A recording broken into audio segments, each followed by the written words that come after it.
Olá, nós estamos aqui recebendo a ilustre visita de Mário Delgado, professor, advogado, doutor, mestre em Direito Civil, e vai nos brindar hoje com um bate-papo muito interessante, que nós vamos falar sobre união estável e outros assuntos. Muito obrigado, Mário, pela presença e por vir aqui no estúdio IBDFAN para a gente fazer esse bate-papo. Uma alegria, Rodrigo, estar aqui com vocês, especialmente nessa sede nova do nosso IBDFAN. Dá muito orgulho para todos nós associados do Instituto. Obrigado. Bom, vamos lá, né? Nós vamos conversar hoje sobre a união estável, sobre, na verdade, os paradoxos da união estável, porque quanto mais você regulamenta, mais você aproxima do casamento, e mais aproxima do casamento, e mais distante está da sua ideia original, que é a liberdade das pessoas de não se casarem, né? Você foi um dos primeiros a falar, logo depois daquele julgamento do STF, né? Usou uma expressão que eu depois até copiei, que é do casamento forçado, né? Então, a união estável hoje está quase um casamento forçado. E a última barreira, uma das últimas barreiras que diferenciava, que era a questão sucessória do companheiro, né? E isso nós sabemos, muita gente sabe que nós temos uma posição convergente, embora ainda sejamos minoria, mas temos uma posição convergente em que o companheiro não é herdeiro necessário. Nem vamos fazer esse debate aqui, porque senão vai ficar um saco vazio, nós pensamos igual, então não tem sentido. Vamos falar de coisas, de outros assuntos, porque isso aqui já está resolvido, nós pensamos igual, né? Mas eu queria te ouvir, assim, quando você ouviu aquele julgamento, e nós temos que pensar também sobre esse limiar tênue entre namoro e união estável. Isso é um grande problema. Você vê isso também muito lá no seu escritório, constantemente, né? Porque isso é um problema, né? Assim, o que é união estável, o que é namoro, né? Como é que você... Pois é, tem até uma brincadeira que eu vi no Instagram outro dia, que um desses memes que o pessoal coloca, e aí falava, era uma moça falando, olha, eu saí com um cara ontem, fui na balada com ele e tal, eu já tenho direito a metade dos bens dele. Então, existe, na verdade, brincadeiras à parte, uma insegurança jurídica muito grande hoje para qualquer pessoa que inicia um relacionamento afetivo. Porque não há na legislação um critério objetivo que distingue a união estável de outros relacionamentos afetivos. E a gente precisa lembrar que não é todo relacionamento afetivo que interessa ao direito de família, né? O namoro ou outras formas de relacionamento onde existe afeto entre as pessoas ou relações meramente físicas, até com habitualidade, né? Os jovens falam em ficar, em outras expressões, são formas de relacionamento afetivo, mas que não interessam ao direito de família. Em matéria de conjugalidade, só existem dois relacionamentos afetivos que produzem efeitos no direito de família: o casamento e a união estável. Entretanto, qual é o nosso problema no Brasil, Rodrigo? É que a união estável brasileira é a única, talvez no mundo, todos os países em que eu já pesquisei, a união estável, união de fato, ou outras expressões que se usam, o common law marriage, por exemplo, no sistema de common law, em todos esses lugares, a união estável só produzirá efeitos jurídicos se tiver formalizada. Pois é, e isso traz um problema para o direito internacional privado, né? Não sei se você já se deparou com isso, e é em razão disso que o IBDFAN está se organizando e pensando, atendendo reivindicações, de criar uma comissão de direito internacional privado para tratar dessas questões. Porque, por exemplo, na Itália, você tem uma união estável, você vai fazer uma... Isso não vale, né? Assim, se não é formalizado, ou mesmo se estiver formalizado. Então, isso traz um problema para o direito internacional privado. Muito, né? porque você veja, não vai ter produzir efeitos jurídicos na Itália, mas poderá produzir no Brasil. Porque esse casal que conviveu em união estável lá pode, por exemplo, ter bens no Brasil. Eu posso ter um inventário que vai se processar no Brasil. Então, e isso não interessava, mas passa a interessar porque a família está cada vez mais internacionalizada, né? Desculpa, é só para complementar. Transnacional, né? As famílias transnacionais.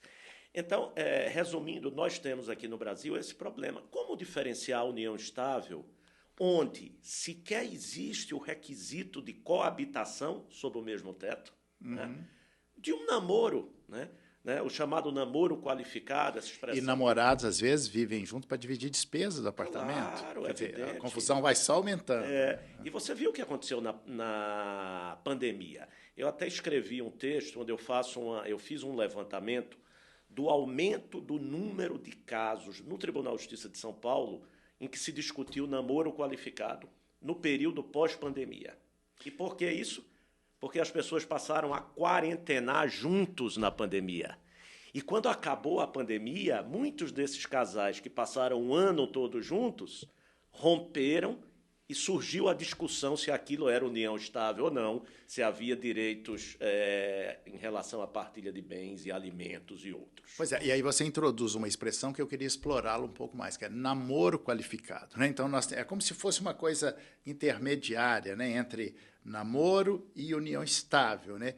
Eu não sei o que você acha, eu vou dizer o que eu acho, não sei se pensamos igual, mas o que é o namoro qualificado? Que é essa expressão que apareceu, que se popularizou com aquela decisão do STJ, mas acho que Zeno Veloso já tinha usado uma vez e tal. E, afinal de contas, o namoro qualificado, o que é o namoro qualificado? A minha opinião é bem simples. A expressão é usada sempre que o tribunal quer afastar a união estável. É um namoro mais moderninho, né? Não é um namoro mais moderninho, porque o que é que caracteriza esse namoro qualificado? As pessoas passarem períodos juntos. A situação mais, vamos dizer, o estereótipo mais comum é um casal mais maduro, onde cada um tem a sua residência, mas ambos possuem uma residência comum, que se situa no campo ou na praia. Então, durante a semana, cada qual no seu espaço, na sua atividade, e nos finais de semana eles estão juntos nessa residência comum. Esse é mais ou menos o estereótipo do que se convencionou chamar de namoro qualificado.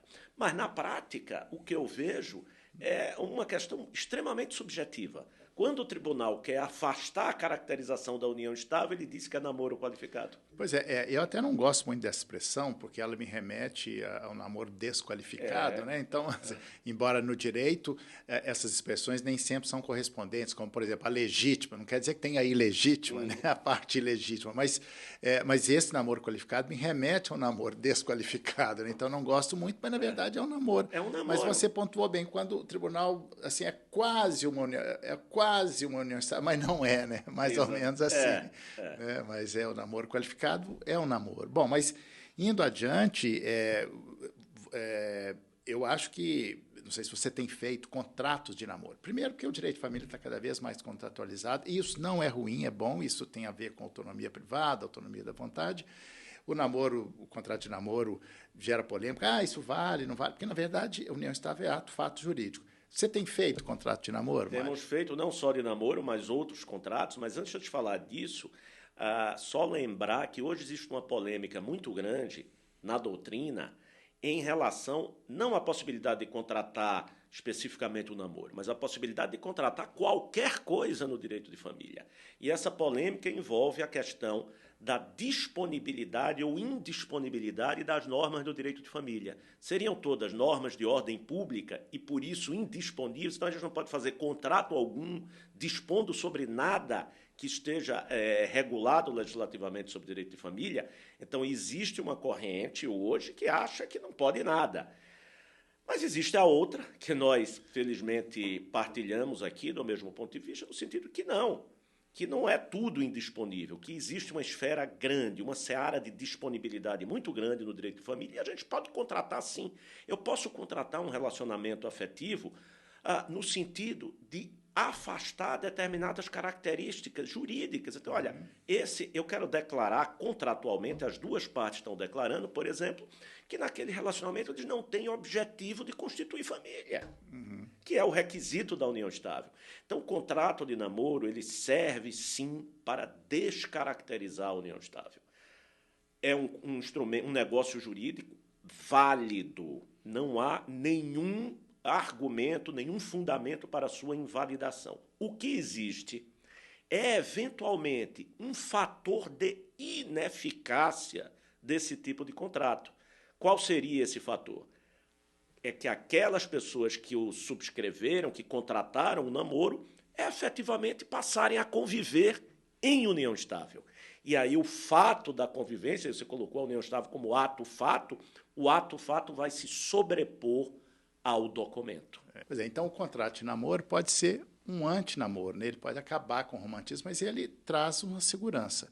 Claro que não é segurança total, até porque segurança total é só que nós vamos morrer, mas segurança, o máximo possível de segurança, né? Isso é importante e eu tenho feito também, como você disse, né? Você sabe qual é a grande sacada do contrato de namoro? É que ele atrai a presunção de que não existe união estável. A grande função do contrato de namoro é esse. Porque, assim, se eu contrato o namoro e depois um dos dois alega a união estável, tem que provar. Porque a presunção é que é namoro. Da mesma forma que o contrato de união estável serve também para isso, para atrair a presunção de que é união estável. Quem alega o contrário é que tem que provar. Então, eu acho que é de uma utilidade, assim, toda a prova. Bom, então, eu tenho feito contrato de namoro, por exemplo, mesmo namorados que têm filho, porque namorados, às vezes, têm filho sem planejar, né, e formam uma família parental, mas não estão formando uma família conjugal, né? E acho interessante essas expressões, esse novo vocabulário do direito de família ajuda, inclusive, a aumentar essa segurança jurídica. Porque, em princípio, ter filho é união estável? Não necessariamente. Não, né? Claro que não. Especialmente quando não foi planejado, foi acidente. Né? Sim. A gente usa o aspecto da filiação como um dos elementos de prova desse requisito muito subjetivo, que é o objetivo de constituir família.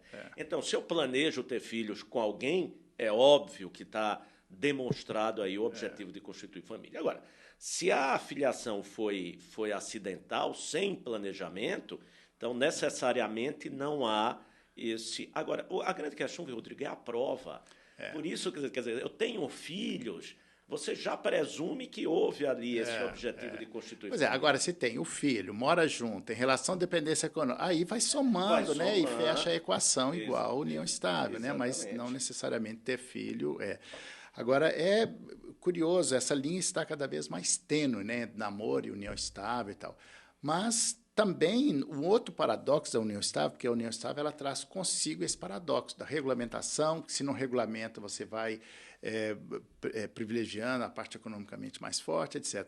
E aí, nós já falando do namoro, vamos falar da comparação com casamento, né? E que nós tivemos agora, recente, o provimento 141, né, do CNJ, que, a meu ver, é um paradoxo, aumenta o paradoxo, que você vai fazer o registro. Porque uma das diferenças não cria um Estado civil, mas os cartórios têm que pedir para você declarar se vive em união estável ou não.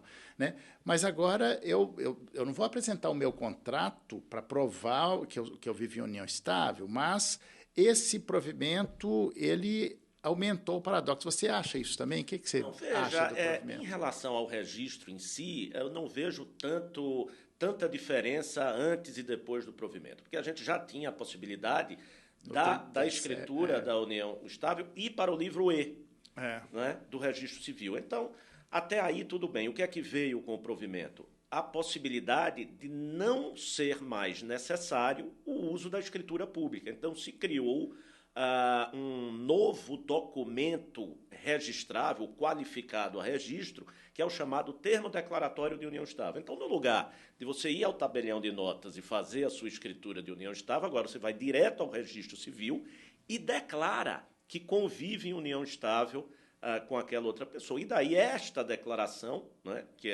passou a ser chamada então de termo declaratório, vai para o registro. Eu acho que até aí não houve grandes problemas, alterações. O problema maior desse provimento é que ele não ficou por aí. Né? Ele se aprofundou nessa matéria no intuito de regulamentar a união estável e passou a tratar da dissolução da união estável e também da partilha de bens decorrentes dessa dissolução.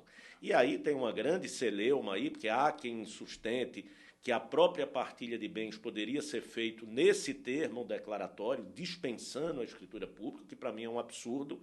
Não é? Aí você está fazendo uma confusão das funções do notário e do registrador civil, e é motivo de grande polêmica, que se a gente for entrar nesse tema aqui, a gente vai passar uma hora inteira. Mas assim, isso é mesmo paradoxo, né? Porque não regulamentar, você vai ocasionando injustiças, mas ao mesmo tempo que você regulamenta, você vai aproximando cada vez mais do casamento, né? Mas aí você vê, essa é uma questão que a gente precisa discutir um pouco mais, quando você fala, bom, não regulamentar é causa de injustiça. É causa de injustiça porque a gente está partindo de um modelo de conjugalidade onde eu tenho sempre uma parte, que normalmente é a mulher, hipossuficiente. Uma parte que precisa da intervenção do Estado para assegurar o que a gente chama de discriminação positiva, né, para proteger essa parte. Mas, na verdade, nós precisamos superar esse paradigma, né? Porque numa situação de plena isonomia entre as pessoas, entre os companheiros, entre os cônjuges, não há que se falar em injustiça. As pessoas têm a opção, a liberdade de regulamentar ou não. Sim. E no Brasil se quiser regulamentar, vai lá e casa. Ou não casa. Não, eu não quero casar, porque casar tem habilitação, tem uma série de outros requisitos, mas eu faço o meu contrato, né, por instrumento público, instrumento particular, como eu quiser, e eu regulo de alguma forma. Agora, não ter a liberdade de viver livremente, de viver sem as regras do direito de família, isso é que é o grande paradoxo, é o que a gente falou do casamento forçado. Sim. Agora, o provimento, só para a gente, a última coisa sobre o provimento, é que ele falou também de uma questão que é da conversão da união estável em casamento, né? Assim, que na verdade, esse artigo entrou lá em 1988 num debate, num embate das forças conservadoras, que é como se a Igreja Católica, que na época era as forças, dissesse, olha, ok, nós vamos aceitar a união estável como uma família legítima, entre aspas, desde que coloque lá, o Estado facilitará a conversão da união estável em casamento, é como se dissesse, nós vamos te salvar desse pecado, né, porque o Estado religioso domina ainda e está cada vez mais avançando. Então, aquilo não tinha muito sentido, era uma regra moralista, que, aliás, os moralistas provaram do próprio veneno quando as uniões homoafetivas foi reconhecido pelo STJ, pelo STF, né? E aí, bom, se pode converter lá, pode converter aqui, né? Bom, mas o que você acha dessa conversão? Você acha que o provimento melhorou, ficou do mesmo tamanho nesse aspecto da conversão? Você já fez conversão da união estável? Nunca fiz conversão de união estável e casamento, nunca fiz. Porque, normalmente, quando as pessoas optam pela união estável, na maioria das vezes, ficam naquele estado de conviventes. E quando optam casar, preferem fazer o casamento direto e não a conversão da união estável. Mas a grande questão da conversão, quando você falou aí, eu acho que reforça esse estigma da união estável como entidade familiar meio para se atingir a entidade fim, que seria o casamento. E a conversão surge nesse processo a ponto de, se nós formos observar os primeiros autores que passaram a comentar a Constituição de 88, nós vamos ver exatamente toda uma argumentação na linha que a união estável é uma entidade menor, uma subfamília, quase uma subfamília. E autores chegaram a sustentar, Rodrigo, em 84, na lei de 94 e 96, as duas leis da união estável, que essas próprias leis seriam inconstitucionais, por violar o dispositivo constitucional que dizia que o Estado tinha só que facilitar a conversão e não regular. Porque a partir do momento que eu regulo, eu desestimulo a conversão. Mas o direito de família ele é atravessado e perpassado o tempo todo por essas regras morais, né? Isso é que conduz o direito de família, né? Mas a grande polêmica, então, já saindo da conversão, é os contratos de união estável, o mesmo pacto, a questão da retroatividade dele, né? Assim, a maioria dos julgados diz que não se pode retroagir. Eu coloco ressalvas aí. Se demonstrar que não há fraude naquela retroatividade, eu entendo que é possível. Você entende assim ou pensa diferente? Não, eu entendo assim. Veja, eu tenho um livro em que eu trabalho a questão da retroatividade. Né? O livro chama Da Retroatividade das Leis Civis. E onde eu falo exatamente da retroatividade contratual. Qualquer pessoa pode contratar qualquer coisa, não é? dentro dos limites da ordem jurídica, e estabelecer que os efeitos daquele contrato retroagem. Não há proibição contratual a que um negócio jurídico produz efeitos retroativos. Então, essa restrição que está apenas na jurisprudência do STJ, da terceira turma do STJ, porque agora a gente tem, inclusive, uma decisão mais recente que começa a abrir um pouco isso. Tudo bem que foi uma conversão, uma mudança do regime da comunhão, da separação para a comunhão universal, né? Mas o STJ já abriu uma brecha para dizer, não, produz efeitos ex tunc, pode retroagir. E veja só o seguinte, todas as vezes que o legislador ou a jurisprudência vai de encontro, não ao encontro como deveria, mas de encontro a uma demanda social, a sociedade procura fórmulas de contornar essa intervenção contrária. E o que é que está acontecendo na mudança do regime de bens? As pessoas estão fazendo contornos jurídicos. Um deles, por exemplo, é se estabelecer um contrato de namoro com cláusula de conversão em união estável. Ou seja, declara que é namoro, mas, caso se entenda algum dia que é união estável, o regime de bens, desde sempre, será aquele que eles estão pactuando ali. É uma forma exatamente de se contornar essa imposição do regime da comunhão parcial. Porque, na prática, se você proíbe essa retroatividade, o que significa? Dizer que toda e qualquer união estável só pode começar sob o regime da comunhão parcial, que é o regime legal. Eu tenho feito, não sei se você tem feito, porque nem sempre é uma fraude. Claro que há situações de fraude. Põe a faca no pescoço, você assina que é separação de bens, nós estamos aqui há 20 anos, né? E se não, eu me separo e a pessoa acaba separando e aquilo ali, sim. Mas os casos em que não é assim, que não há fraude, eu tenho pedido a homologação judicial do contrato, porque aí você aumenta a segurança, porque nós advogados, você é advogado, né, também sabe disso, nós somos contratados para dar segurança e garantia, né? Então, a segurança, olha, segurança total não existe, mas segurança máxima é assim, temos que, isso é inclusive na contramão da história, porque o direito de família está cada vez mais extrajudicializado, né? E, no entanto, eu tenho feito isso, assim. E tem obtido a homologação, mesmo com cláusula de retroatividade? Sim, em algumas situações, sim. Estou fazendo uma agora, exatamente. Mas por quê? Demonstrou que é a vontade de ambas as partes, que não tinha fraude, que tinha interesse. Claro que isso é difícil para quando vai colocar o regime da separação de bens. Né? E quando você vai transformar quando é o contrário, é mais fácil, claro.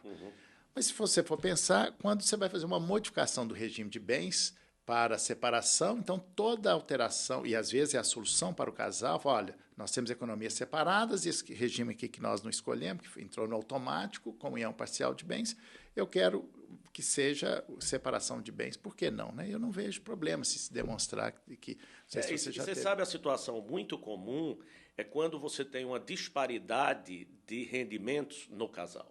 Então, você tem um que ganha muito mais que o outro e não acham justo que todo o patrimônio acumulado, quer dizer, os dois trabalham, não é aquela história, um parou de trabalhar para ficar em casa, que era aquele paradigma mais comum que a gente tem. Não, os dois são profissionalmente ativos, mas só que um ganha muito mais que o outro. E isso gera conflito, porque o outro, o que ganha mais, não acha justo. Certo? Que a divisão seja igual. A situação é assim. E as pessoas têm que ter a liberdade de poder ter economias separadas, né? Vidas separadas, né? Mas economicamente separadas. Mas esse é o paradoxo, né? Namoro, união estável, casamento, né? E claro que o casamento, quando a gente fala de casamento, pode ser homo ou heteroafetivo, né? O casamento também é mais o monopólio da heteroafetividade.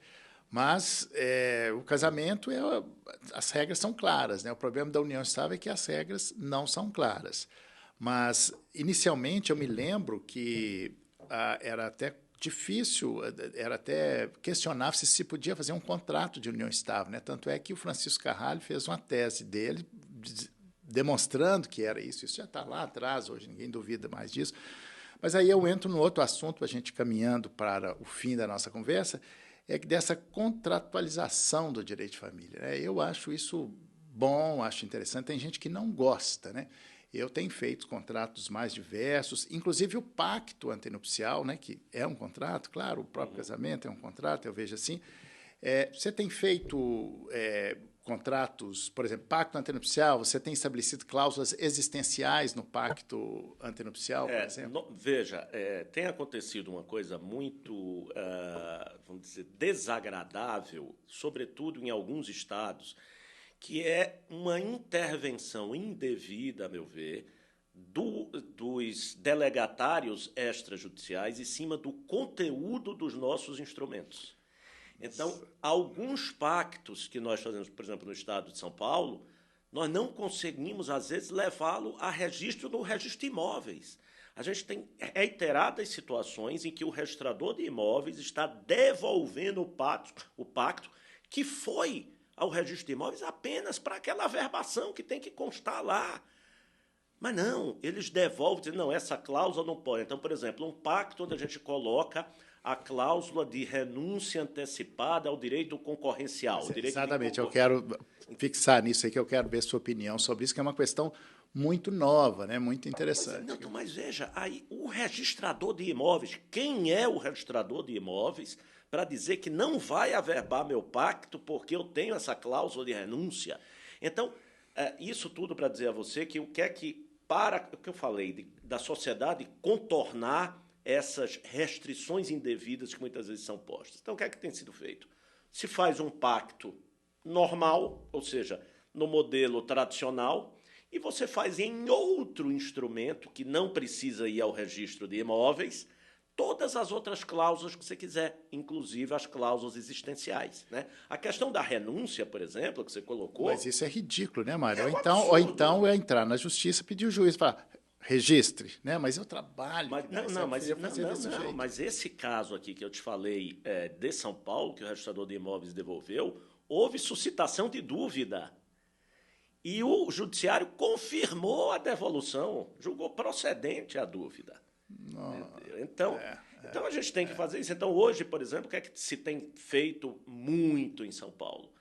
Em relação à renúncia, especificamente. Se faz a renúncia em uma escritura à parte, unilateral, em que os cônjuges ou companheiros renunciam. E esse instrumento não precisa ir ao registro. Não precisa ir ao registro. Então, essa é a solução. Então, você... Pois nós temos tido alguns problemas também, né, com os tabeliães nesse sentido. Os tabeliães, inclusive, por exemplo, o exemplo mais comum é uma pessoa que vive em união estável desde há 20 anos, há mais de 20 anos, e completou 70 anos e quer se casar. Quando vai se casar, qual que seria o regime? Separação obrigatória. Está errado, porque, na verdade, já está casado, entre aspas, há 20 anos. Mas né? isso é precedente do STJ. Sim, sim, mas no começo os cartórios não faziam, em Belo Horizonte não fazia, depois alguns não faziam, agora já está começando a melhorar, né? Não sei se você já teve uma situação assim, porque é óbvio, por que aquele regime tem que ser o da separação obrigatória se o casamento já existia isso, né? Porque Lógico. O espírito disso é evitar golpe do baú, que golpe do baú que tem ali, né?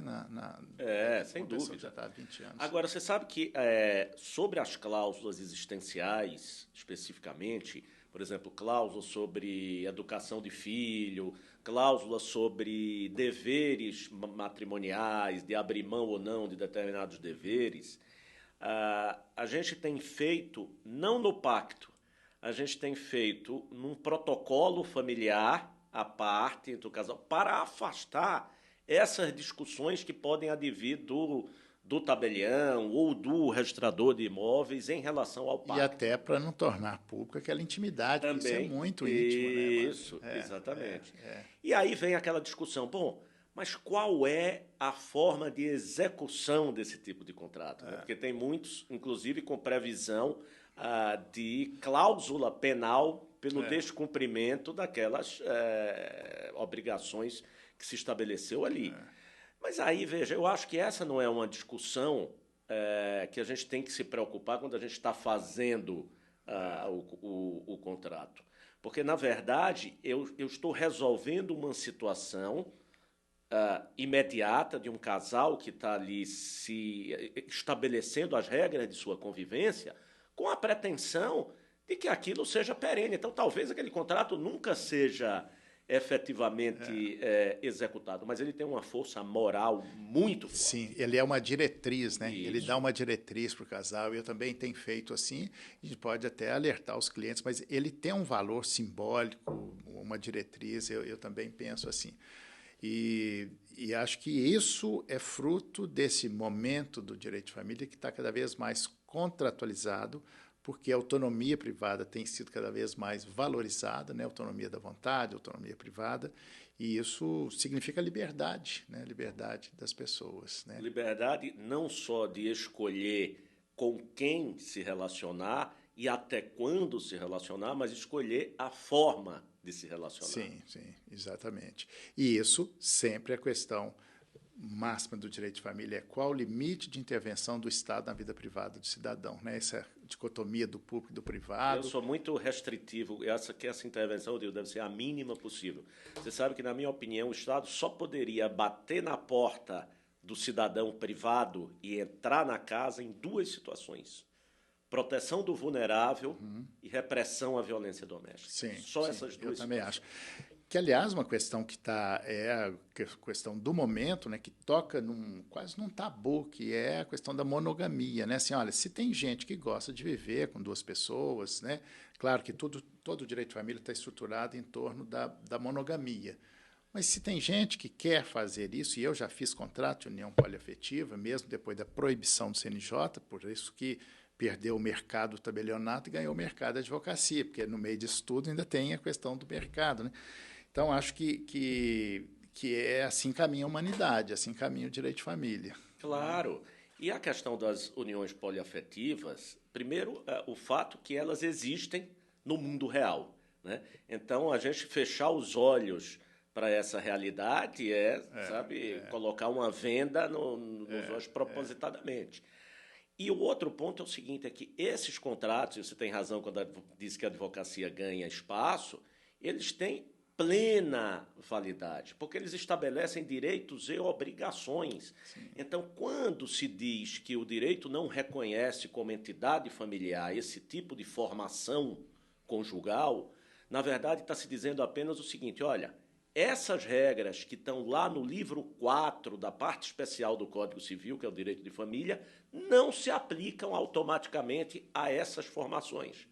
Mas não quer dizer que o direito não se aplica. Então, assim, quando a gente estabelece direitos e obrigações, a gente está tratando do direito das obrigações. É o livro 1 da parte especial. Então, não há problema algum. Tá certo? Pois é, e quando isso tudo fica contraditório com um artigo que passa desapercebido de muita gente, que é o artigo 1513, que é defesa ao Estado interferir. Isso aí salva tudo, né? Porque isso, senão, para que vale esse artigo, né? Exatamente. Bem, gente, mas nós vamos ficando por aqui. Muito obrigado, Mário, por essa visita ao estúdio BDFAM, esse bate-papo informal, mas muito enriquecedor, né, de aprofundamento de algumas questões, a sua experiência grande como professor, como advogado, que ajudou muito a aprofundar aqui alguns assuntos. Muito obrigado. Obrigado a vocês.